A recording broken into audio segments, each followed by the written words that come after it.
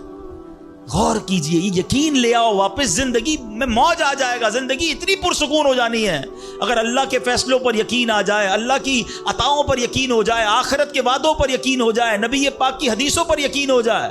اعلیٰ حضرت رحمۃ اللہ تعالی علیہ کا کیسا یقین تھا؟ ایک بار غالباً اپنی والدہ کے ساتھ حج پر جا رہے تھے۔ اس زمانے میں پانی کے شپ جاتے تھے، اتنا زبردست رف سی ہو گیا، طوفان آ گیا، لوگ ڈر گئے، کلمے پڑھنے لگے، یہاں تک کہ لوگوں نے کفن نکال لیے کہ چلو کفن پہن لے، ڈوبنے والا ہے جہاز۔ اعلیٰ حضرت امام اہل سنت مفتی ہیں، ٹھیک ہے نا، اتنے بڑے مفتی ہوتے ہوئے آپ نے بھی والدہ کو کہا میں اللہ کی قسم کھا کر کہتا ہوں جہاز نہیں ڈوبے گا۔ تھوڑی دیر ہوئی تو ایسا ہی ہوا، جہاز کو کام ڈاؤن ہو گیا، سب خیر سے پہنچ گیا۔ تو ماں نے کہا بیٹا اتنی بڑی قسم کیسے کھا لی تم نے؟ کہ میں نے نبی پاک علیہ الصلوۃ والسلام کا فرمان سنا ہے، جو کشتی میں بیٹھ کر یہ دعا پڑھ لے، بسم اللہ مجریہا و مرساہا ان ربی لغفور الرحیم، وہ کشتی نہیں ڈوبے گی۔ میں اللہ کی قسم کھا کے کہتا ہوں کہ میرے نبی نے فرمایا نا، وہ یقین تھا۔ ہم کتنی بار دعا پڑھتے ہیں مگر دعا پڑھ کے بھی کہتے ہیں پتہ نہیں قبول ہوگی نہیں ہوگی، پڑھ لیتے ہیں۔ یہ والی چیز نکال دیں۔ وظیفے ہمارے کیوں نہیں لگتے؟ لوگ کہتے ہیں وظیفہ پڑھ رہا ہوں مسئلہ نہیں ہو رہا، تعویذ لیا پھر بھی مسئلہ۔ تعویذ پہنتے وقت بھی خیال ہی ہوتا ہے چلو یار پہن لیتے ہیں، پتہ نہیں ہونا ہے نہیں ہو تو کچھ نہیں ہونا۔ وظیفہ پڑھ لیں اور کہہ رہے پتہ نہیں ہوتا۔ پہلے یقین لائیں۔ اچھا ڈاکٹر بھی یہی کہتے ہیں، یہ صرف اب یہ وظائف اور ان چیزوں میں نہیں، آپ اگر ڈاکٹر پر بھی یقین نہ رکھیں نا کہ یار اس کی دوائی پتہ نہیں کام کرتی ہے نہیں کرتی، کیونکہ بہت ساری چیزوں کے پیچھے یقین، ول پاور۔ بڑا خوبصورت جملہ میں نے کتاب میں پڑھا تھا کہ جو لوگ کہتے ہیں یہ ہو جائے گا ان سے ہو جاتا ہے، جو لوگ کہتے ہیں یہ نہیں ہوگا ان سے نہیں ہوتا ہے۔ کاش یہ بات سمجھ آ جائے آپ کو، ہو جائے گا، اب کر لو گے۔ بڑے بڑے کام لوگ کر جاتے ہیں، میں کر لوں گا انشاءاللہ، پتہ نہیں ہوگا نہیں ہوگا، ٹرائی کر لیتا ہوں، پہلے ہی سمجھ لو نہیں ہوگا۔ اندر حوصلہ تو لائیں نا، یقین تو لائیں۔ اگر رب پر ہی بھروسہ نہیں ہوگا تو ہم کدھر جائیں گے؟ صدیق اکبر رضی اللہ تعالیٰ عنہ، مسلمانوں کے پہلے خلیفہ، جب آپ نے یہ آیت پڑھی نا قرآن پاک میں، اللہ ارشاد فرماتا ہے وما من دابۃ فی الارض الا علی اللہ رزقها، اللہ فرماتا ہے اور زمین پر چلنے والا کوئی جاندار ایسا نہیں جس کا رزق اللہ کے ذمہ کرم پر نہ ہو۔ آپ فرماتے کہ جب سے میں نے یہ آیت پڑھ لی، خدا کی قسم میں نے روزی کی فکر کرنا چھوڑ دی ہے، کہ جب اللہ نے ہر کسی کا رزق اپنے ذمے پہ لے لیا تو مجھے کس بات کی ٹینشن ہے؟ کاش ہمیں یہ بات سمجھ آ جائے کہ ہمیں اب ذرا غور کریں۔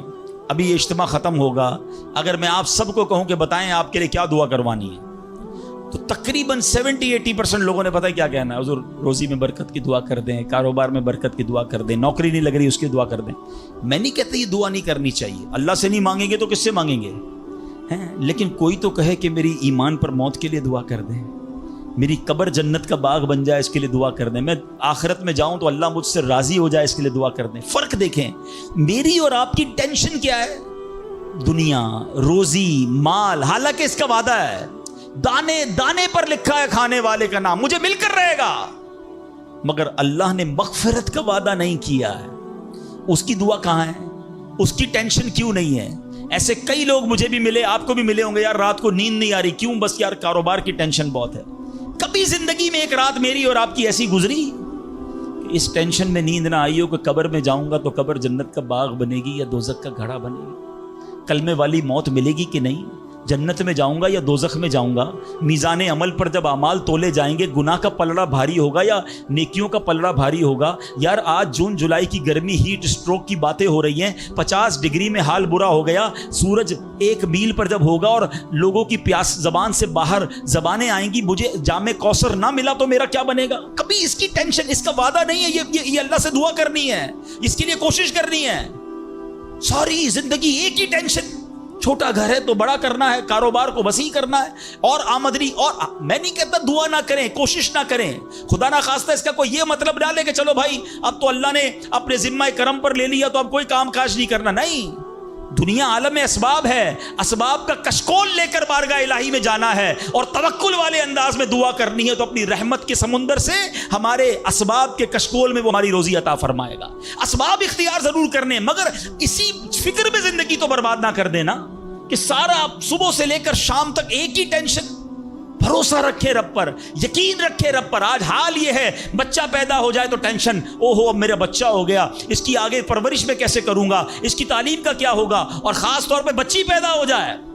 تو ایسے بدبخت لوگ ہیں کہ اب جناب بیوی کو برا بھلا کہہ رہے ہیں، خاندان میں جھگڑے ہو رہے ہیں بچی کی پیدائش پر کہ اب اس کی شادی کیسے ہوگی، یہ تو بوجھ آ گئی ہے. معاذ اللہ.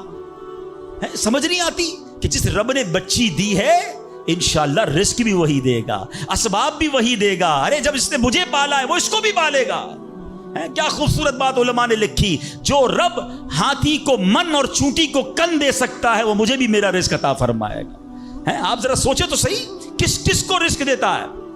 حدیث پاک کا مضمون ہے تم اللہ پر بھروسہ کرو، جیسا بھروسہ کرنے کا حق ہے وہ تمہیں ایسے روزی دے گا جیسے پرندوں کو روزی دیتا ہے. پرندوں کو سمجھتے کتنی کیسے روزی ملتی ہے؟ کبھی گھونسلے دیکھیں پرندوں کے؟ اچھا پہلے تو یہ نہیں پتا، کراچی والوں کو تو پرندے دیکھنے کو نہیں ملتے. ہم نے درخت کاٹ کے پورا شہری کنکریٹ کا جنگل بنا دیا. ورنہ یہ پوچھے بزرگوں سے، ہم بھی چھوٹے تھے تتلیاں بھی دکھتی تھیں، صبح مدرسے اسکول جاتے تھے تو کوئل کی آواز بھی آتی تھی. اب تو کراچی والوں کے ہارن کی آواز آتی ہے ہم کو. اب تو یہ پرندے بھی چلے گئے. کہاں چلے گئے؟ ہم نے درخت کاٹے، ہمیں نظر ہی نہیں کہ درخت ہے کیا. آج گاڑی پارک کرنے کے لیے ہر بندہ درخت کا سایہ ڈھونڈ رہا ہے مگر درخت لگاتا نہیں ہے. کاش یہ بات سمجھ آ جائے کہ جتنے درخت لگتے جائیں گے شہر یا ملک خوشگوار بھی ہوگا، موسم بھی کول ڈاؤن ہو جائے گا. یہ جو آج ہم کہتے ہیں نا اتنی گرمی بڑھتی جا رہی ہے، اس کی ایک بڑی وجہ یہ ہے، یہ میرا موضوع نہیں ہے، لیکن جو موسم کا تغیرات، کلائمیٹ ڈس آرڈر ہے. کاش یہ بات سمجھ آئے کہ پلانٹیشن نہیں ہم کر رہے، ہم پودے نہیں لگاتے بلکہ پودے کاٹ دیتے ہیں. کتنے درخت کاٹے، کتنے جنگل ختم کر دیے ہم نے. الحمدللہ دعوت اسلامی کا شعبہ FGRF، اب پلانٹیشن ہم کرتے چلے جا رہے ہیں. 30 لاکھ پودے لگائے مگر یہ تھوڑے ہیں. کاش میری یہ بات لوگ سن رہے ہوں کہ اگر آپ نے اپنے آنے والی نسلوں کو خوشگوار موسم دینا ہے، اچھے حالات دینے ہیں، ٹھنڈی چھاؤں دینی ہے، آکسیجن کی فیکٹریاں دینی ہیں، تو ہم سب کو کم از کم ایک پودا لگانا چاہیے. 24 کروڑ پاکستانی سب صرف ایک پودا لگائیں اور اس پودے کو درخت بنائیں. صرف پودے کو بچے کی طرح پالیں. آپ یقین کریں ہمارا ملک ایک پورا ملکی باغ بن جائے گا. تو اب ذرا سوچیں کہ ہمیں یہ بات سمجھنی ہے کہ یہ گھونسلے، یہ جو حدیث میں سنا رہا تھا بات کہاں سے چلی کہ اللہ پرندوں کو کیسے رزق دیتا ہے. آپ کو پتا پرندے کتنے؟ ایک تحقیق کے مطابق اس دنیا میں جتنے انسان ہوتے ہیں نا ملٹی پلائی بائی 10 جانور ہوتے ہیں. اگر 800 کروڑ انسان ہیں، 8 ارب کے قریب آبادی ہو گئی دنیا کی، 800 کروڑ 8 ارب، تو آپ سمجھو کہ 80 ارب جانور ہیں دنیا میں. اور کہا جاتا ہے ملٹی پلائی بائی 10 کریں اس کو تو اتنے پرندے ہوتے ہیں. یعنی اس کا مطلب 800 ارب کم و بیش پرندے ہیں دنیا میں.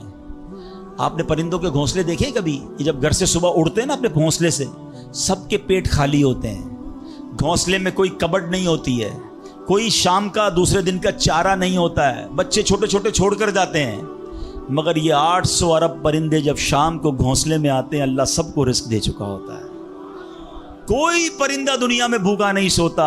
کیا خوبصورت بات. سمجھو اس کا مزہ لو نا. رب ہاتھی کو من دیتا ہے، اس کو ہاتھی کو کتنا کھانا چاہیے؟ دنیا میں کتنے ہاتھی ہوں گے، اس کو روز کے منو کھانا مل جاتا ہے. اور چونٹی کو کن چاہیے ہوتا ہے چھوٹا سا، وہ رب اس کو کن بھی دے دیتا ہے، پرندوں کو روزی دے دیتا ہے. اور جو اشرف المخلوقات ہیں وہ ٹینشن کھا رہے ہیں، وہ کبھی بلڈ پریشر کی گولی تو کبھی شوگر کی گولی، کبھی ڈاکٹر کے پاس ٹینشن بہت ہے، ڈاکٹر صاحب 2 سال بعد کیا ہوگا، مارکیٹ ڈاؤن. ارے بھائی تب سب چیزوں کا وعدہ ہے اور تم اس ٹینشن میں رہ گئے. ارے یہ کوشش کرنی تھی تو آخرت کی کرنی تھی، اللہ کو راضی کرنے کی کرنی تھی. لیکن ان تمام باتوں کے باوجود جیسے میں نے کہا نا کہ چھوڑنا نہیں ہے کام کاج. کچھ بے وقوف لوگ یہ سمجھ رہے ہوتے ہیں ایسا نہیں ہوگا. بڑی خوبصورت ایک بات اور کر دوں کہ اللہ پر بھروسہ کیسا کرنا ہے. ایک صوفی بزرگ شیخ سعدی لکھتے ہیں کہ ایک شخص تھا گھر سے محنت مزدوری کے لیے کام کاج کے لیے نکلا. اس نے دیکھا کہ ایک لومڑی ہے، اندھی ہے، اپاہج ہے، نہ دیکھ سکتی ہے نہ چل سکتی ہے. وہ حیران ہو گیا, ہاتھ پیر بھی نہیں, آنکھیں بھی نہیں, یہ لومڑی کھاتی کہاں سے ہے, چیک کرتا ہوں. تھوڑی دیر بیٹھا تو ایک شیر آیا. شیر نے کہیں سے شکار کیا تھا, وہ اپنا شکار لومڑی کے آگے ڈال دیا. اندھی لومڑی, اس نے جو کھانا تھا کھایا, باقی شیر لے کے چلا گیا. اس نے کہا کمال ہے جناب, اپاہج لومڑی کو رب رزق دیتا ہے تو مجھے کیا ضرورت ہے نوکری کرنے کی, مجھے کیا ضرورت ہے کام کاج کرنے کی. جا کے بیٹھ گیا مسجد میں, 3 دن ذکر کرتا رہا, عبادت کرتا رہا, ایک دانہ کھانے کو نہیں ملا. اللہ اللہ اللہ اللہ کر رہا ہے. اس کے بعد جب بھوک سے بحال ہو گیا تو اللہ سے فریاد کی, یا اللہ مجھے کوئی رزق نہیں ملا. کیا شاندار ارشاد ہوتا ہے. ابھی کیسا زبردست جملہ ہے. ارشاد ہوا تو نے لومڑی دیکھی ہے, شیر نہیں دیکھا. لومڑی کیوں بننا ہے, شیر بننا, اپنا رزق بھی کما اور دوسرے کو کھلانے والا بن جا. کچھ لوگ سمجھتے مجھے کوئی اور کھلا ہے, میرا بھائی کما رہا ہے, میں گھر میں بیٹھا مزے کرتا رہا ہوں. نہیں, فرمایا ایک بلکہ واقعہ آتا ہے, ایک بزرگ کے بارے میں آتا ہے. ایک شخص گیا, کہا میں نمازیں پڑھ رہا ہوں, عبادت کرتا ہوں, میرا بھائی مجھے سپورٹ کرتا ہے, وہ روزی کماتا ہے. فرمایا تیرا بھائی تجھ سے زیادہ افضل ہے. اللہ کو یہ پسند ہے کہ بندہ اپنے ہاتھ سے کمائے, کسی پہ ڈیپینڈیبل نہ رہے, کسی پر بوجھ نہ رہے. یہ شریعت کو محمود ہے. کوشش کرنی ہے, پھر اس کے بعد اللہ پر چھوڑ دینا ہے.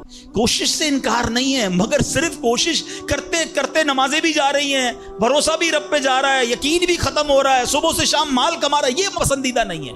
تو ان دونوں چیزوں میں فرق کرنا ہے اور اللہ پر یقین رکھنا ہے. پھر دیکھیں انشاءاللہ کیسے دنیا اور آخرت کی برکتیں ملتی ہیں.